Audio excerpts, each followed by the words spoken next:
Hi everyone, today I decided to show you how I create some of the poses for my drawings.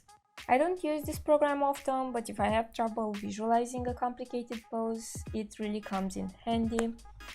So, first off, DesignDoll is a program with 3D models that you can edit and pose to help you with your drawing.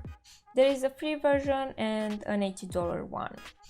You can save your pose on the free one, so I suggest taking dozens of screenshots from all the angles and then choosing the one you like the most as reference. As you can see, I already made a pose here. I had a sketch, but I didn't really feel confident with how the guy was looking, so I decided to open DesignDoll to help me. But for the sake of this tutorial, let's just start fresh and show you how everything is done. So first off, creating a model. As you can see, when you open a new file, you already have a model here, but if you want to add a second one, you go on the plus sign here and you select the first option. You can name it whatever you want. Now you have two models. To delete it, just go here on the second model. You can click it to make sure it's the right one. Right click and delete. So let's go to the first option that you have here. This one is the most useful one. Like it says here, if you hover over those icons, you can read what it says, and it says, this tag allows you to pose the model. You can move or copy and paste pose tags onto other models. So if you take, let's say, this point here, you can move the hand any way you want. So this is how you actually create your poses. And I just suggest trying it for yourself to understand it better, to see how it works.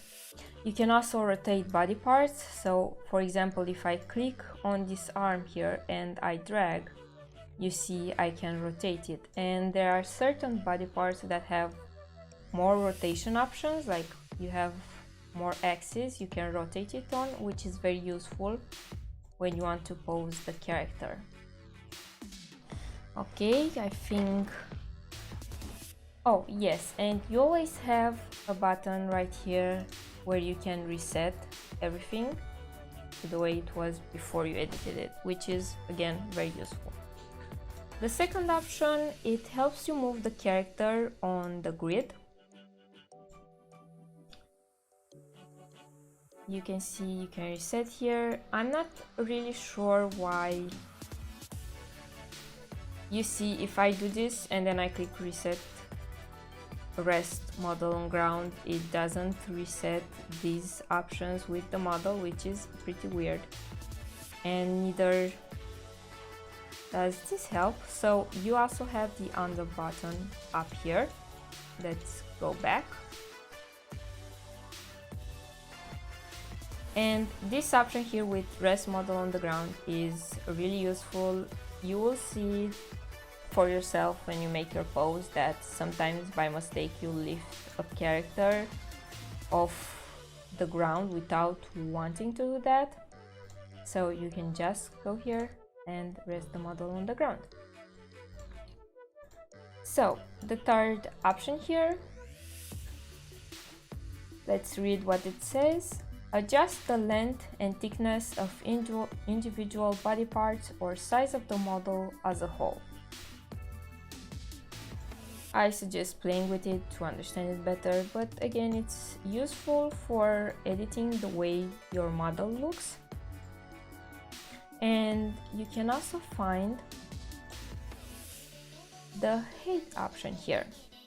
You see now it says 158. I think this is the default for all the models, and I have 165 here, so let's apply.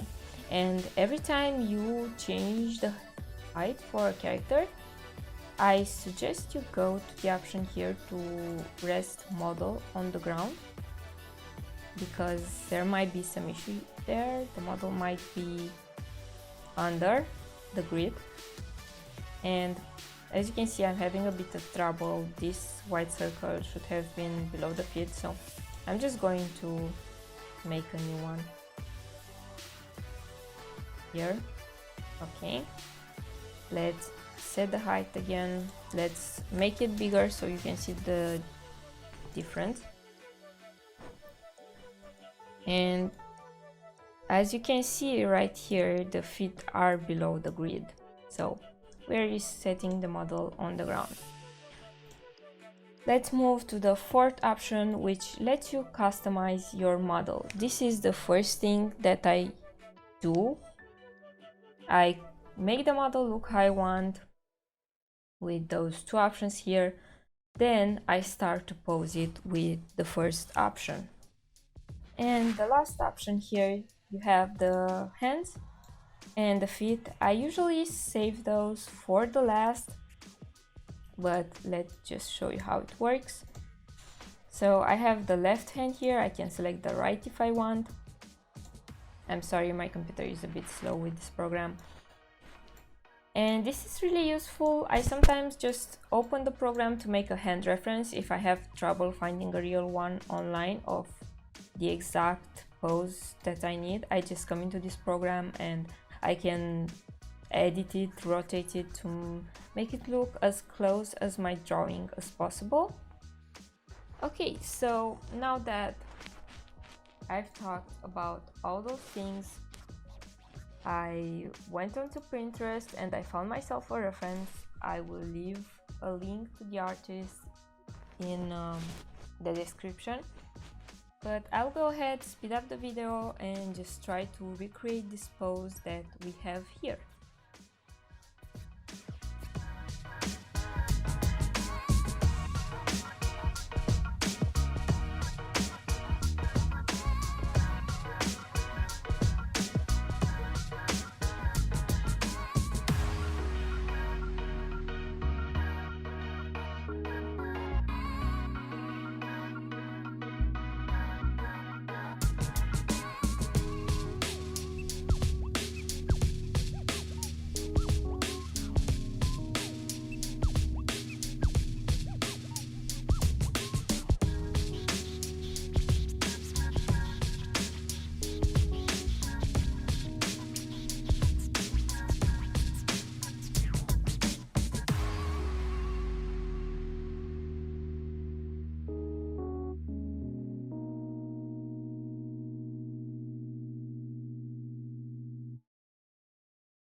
What we do here is go back. So as you can see, I came pretty close to this pose. It's not perfect, that's not the point of the tutorial, but it's pretty decent and it can help you a lot when you have trouble with the anatomy, or maybe, for example, if I want to draw on this angle, it's pretty easy. I don't think I need a model, but if I wanted to get like a perspective from above, it's a lot easier to understand how the model would look. So I tried my best to make a short tutorial. I didn't talk about changing the materials or the light source or how to use perspective to change the way you take the picture, but I suggest you just download the program and try for yourself. It's a lot of fun the first time. So thank you for watching and go play and make your own poses.